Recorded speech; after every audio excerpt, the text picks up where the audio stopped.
Every legend has a starting point. For Henry Ford, it began right here. He was born on a farm, but his heart belonged somewhere else. To his father, the horse was the future. To Henry, it was the past. He didn't just see dirt, he saw mechanical movement. "The land is your life, Henry," his father would always say. Then, at age 12, a turning point appeared, a broken pocket watch. While the world slept, Henry explored a new universe by candlelight, a universe of gears, springs, and absolute precision. He taught himself how to revive the things others had thrown away.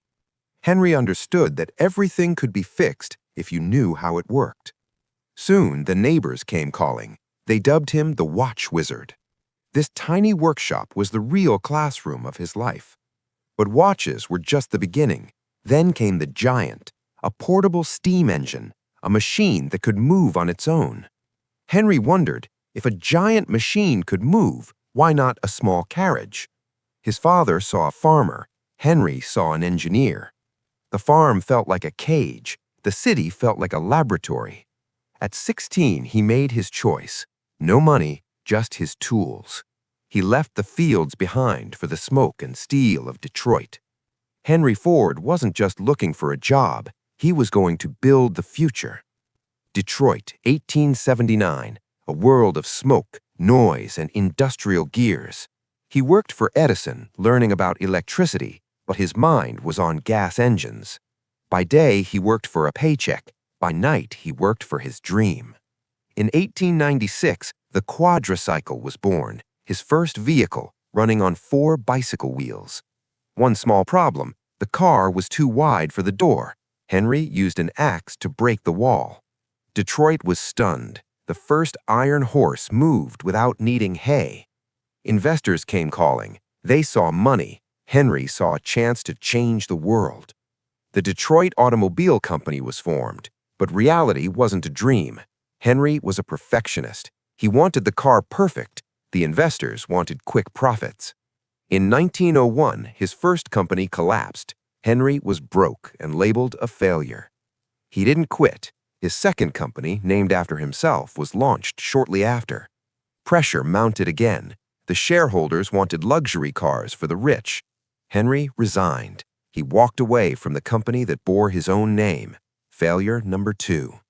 The world mocked him. A dreamer who doesn't know business, they said. Debts piled up. Confidence wavered. But Henry knew he was right. Their mistake was making cars for the few. Henry wanted to make cars for the many. A crazy idea. A car that was durable, easy to fix, and affordable for everyone. He found new partners. This time, he would play by his own rules. To prove his worth, he built the legendary 999 racing car.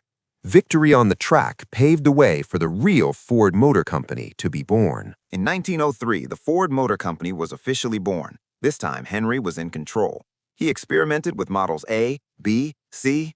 Many failed because they were too expensive or too complex. Henry didn't want a car for showing off. He wanted a car for working. And then the Model T arrived, a design that was minimalist, durable, and powerful. The secret was vanadium steel, a lightweight, ultra-durable alloy Henry discovered by chance. It made the Model T lighter than any competitor, yet incredibly tough. At $850, it was still pricey, but within reach for the middle class. His philosophy? Any customer can have a car painted any color that he wants, so long as it is black. Why black? Because black paint dried the fastest, keeping production moving. The Model T was so simple to fix that a farmer could maintain it with just basic tools. It conquered mud, hills, and the toughest roads America had to offer. The era of the horse and buggy was coming to an end. Instead of raising prices, Henry kept finding ways to lower them to reach more people. Orders poured in like a flood. Demand was so high that the old factory couldn't keep up. For the first time in history, the freedom of movement was no longer just for the rich. The Model T began to reshape the landscape of cities and rural areas alike. Henry Ford didn't stop there. He realized to make the car cheaper, he needed a new way to build. Standardization was the key. Every single car had to be identical. Every second wasted is a penny lost. He began to obsess over production speed. An idea even bigger than the Model T was brewing: the assembly line. Before, workers had to move around the car to assemble it, too much wasted time. Inspiration came from a Chicago slaughterhouse where meat moved on overhead rails. Henry thought, why not let the car come to the worker instead? In 1913, the world's first moving assembly line officially went into operation. Now, each worker stood in one place and performed just one single task, tightening one bolt over and over. Specialization reached its peak. The results were staggering. Assembly time dropped from 12 hours to just 90 minutes. Ford could produce thousands of cars every day. The Model T flooded the streets. Increased productivity sent prices plunging from $850 to just $360. But there was a problem. The work was soul-crushing. Workers felt like robots. Turnover rates skyrocketed.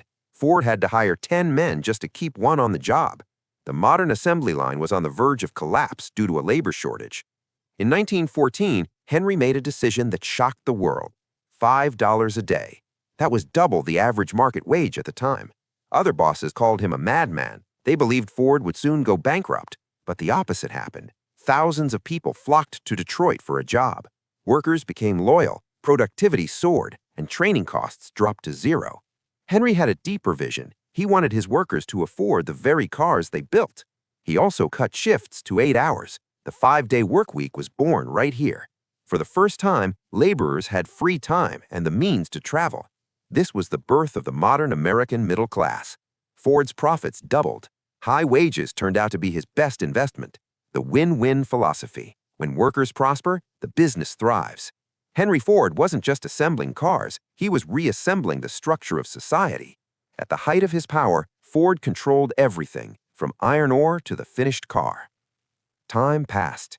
Henry Ford looked back at the world he helped shape. The world began to change. Competitors emerged with more models and more colors. In 1927, the last Model T rolled off the line. 15 million had been sold. His legacy wasn't just cars, it was the method of mass production for everything. Lesson 1, failure is simply the opportunity to begin again more intelligently. Lesson 2, put service before profit, and the money will follow. Lesson 3, never be afraid of ideas that others call crazy. Henry Ford didn't just change how we travel, he changed how we live. He paved the road for freedom and opportunity for millions of people.